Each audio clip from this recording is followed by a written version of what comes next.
सुप्रभात बच्चों।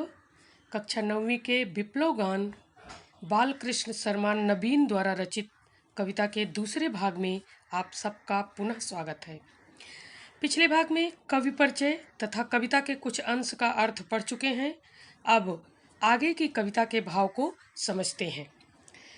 नवीन जी इस कविता में सामाजिक बुराइयों और पाखंडों की जंजीरें तोड़कर प्रगति के मार्ग पर बढ़ने का आह्वान किया है।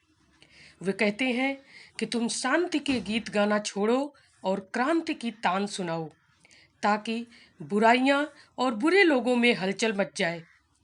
कवि मानते हैं कि पुराने विचारों का अंत करके ही हम एक नए और स्वच्छ समाज की नींव रख पाएंगे। तो आइए आगे की पंक्तियां देखते हैं।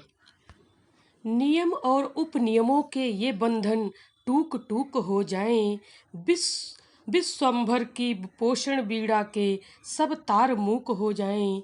शांति दंड टूटे उस महारुद्र का सिंहासन थर्राए, उसकी श्वासोच्छ्वास दायिका विश्व के प्रांगण में गहराए।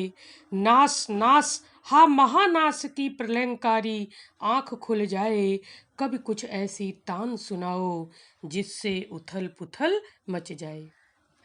कवि नवीन जी यहाँ पर ये बता रहे हैं कि ऐसी क्रांतिकारी, ऐसी विद्रोही स्वर आप सुनाइए जिससे अपने अंदर छुपे हुए कवि को संबोधित करते हुए कवि कह रहे हैं कि हे कवि, ऐसी विद्रोही तान सुनाओ कि उसके प्रभाव से सारे नियम और उपनियम जो बनाए गए हैं वो टुकड़े टुकड़े हो जाएं। टूक टूक हो जाए मतलब टुकड़े टुकड़े हो जाए।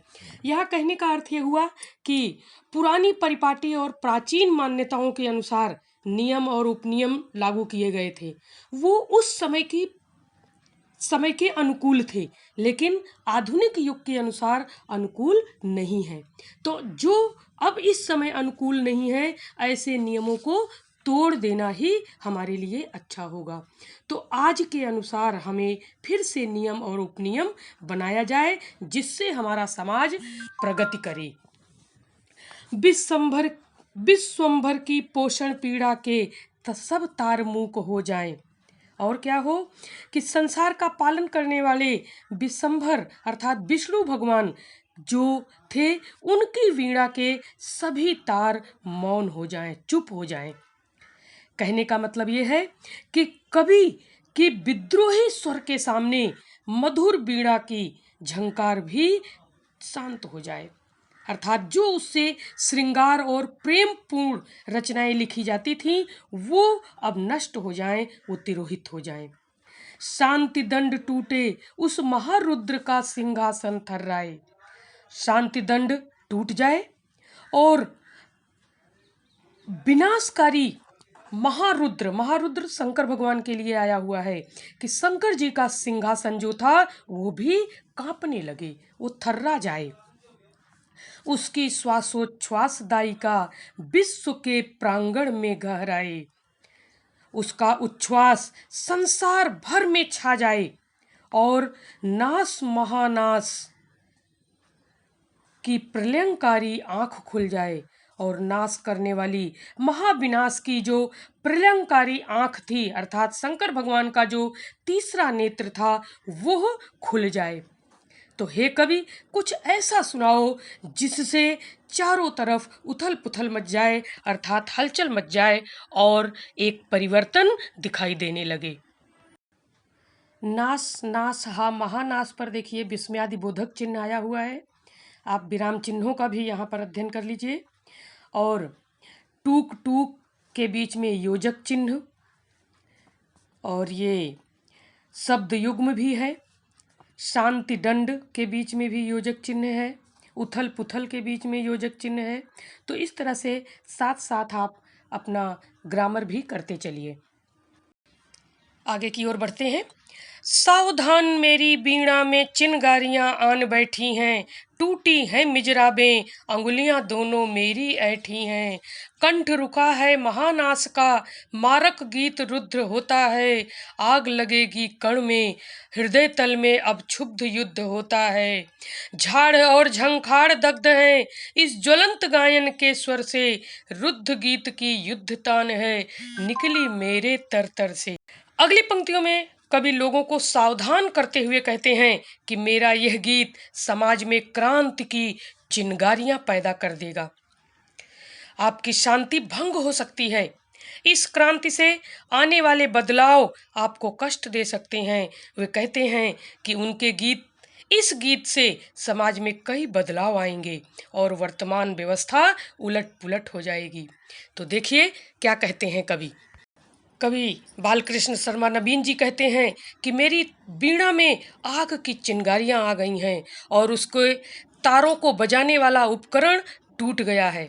मिजराबे का मतलब होता है एक उंगलियों में पहना जाता है जो बीणा बजाते समय, तो उससे मेरी दोनों उंगलियां जो थी वे ऐंठ गई हैं और कवि का कंठ जो है वो अवरुद्ध हो गया है।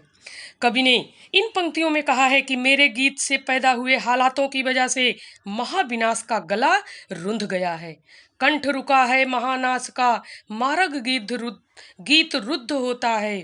कि मेरे गीत से हालातों की वजह से महाविनाश का गला रुंध गया है और उसने मृत्यु का गीत गाना रोक दिया है।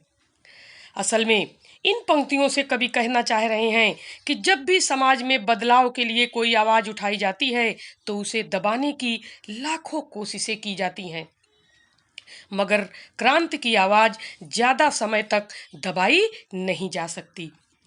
आग लगेगी कण में, हृदय तल में अब क्षुब्ध हृदय युद्ध होता है। झाड़ और झंकार दग्ध हैं इस ज्वलंत गायन के स्वर से। तो आगे कवि कह रहे हैं कि सामाजिक बुराइयों और वर्तमान व्यवस्था के प्रति रोष है, उसकी ज्वाला से हर अवरोध जलकर राख हो जाएगा। मतलब उसमें ऐसी आग है कि सारे झाड़ झंकार अर्थात जो पुरानी परंपराओं की जो बेड़ियां हैं वो सब जलकर राख हो जाएंगी और फिर बदलाव के गीतों की तान दोबारा दुगने जोर से शुरू हो जाती है। इस ज्वलंत गायन के स्वर से रुद्ध गीत की युद्ध तान है निकली मेरे तरतर से। तरतर का मतलब मेरे हृदय से जो एक ऐसा गान निकलेगा, दुगने जोश के साथ वो गान शुरू होगा और सामाजिक कुरीतियां और ढोंग पाखंड एक पल में ही समाप्त हो जाएंगे। तो ऐसी मेरे हृदय के भीतर से ऐसा गान निकलेगा, हे कवि कुछ ऐसा सुनाओ जिससे कि हृदय में उथल पुथल मच जाए। कवि यहाँ पर मानते हैं कि पुराने विचारों का अंत करके ही हम एक नए और स्वच्छ समाज की नींव रख पाएंगे। इसलिए हमें उन पुरानी परंपराओं को तोड़ना ही होगा जो समय के अनुकूल नहीं है। मुझे लगता है आप लोगों को कविता पूरी तरह से समझ में आ गई होगी। नहीं समझ में आया तो वीडियो को दोबारा देखिए और कविता समझने की कोशिश कीजिए। अगर आपको कविता समझ में आएगी तभी आप कृतियाँ भी अच्छे से कर पाएंगे। आइए एक संजाल देखते हैं। कवि से अपेक्षित तान, तो पहली में आएगा क्रांति की तान, दूसरे में आएगा समाज में नव जागरण की तान, फिर मूढ़ विचारों को छोड़ने की तान और प्राचीन परंपराओं के टूटने की तान। ये हुई आपकी कृति। इसी तरह से और भी कृतियां आप कीजिए। अगले वीडियो में पुनः मिलने का वादा करते हुए मैं आपसे विदा लेती हूँ। धन्यवाद।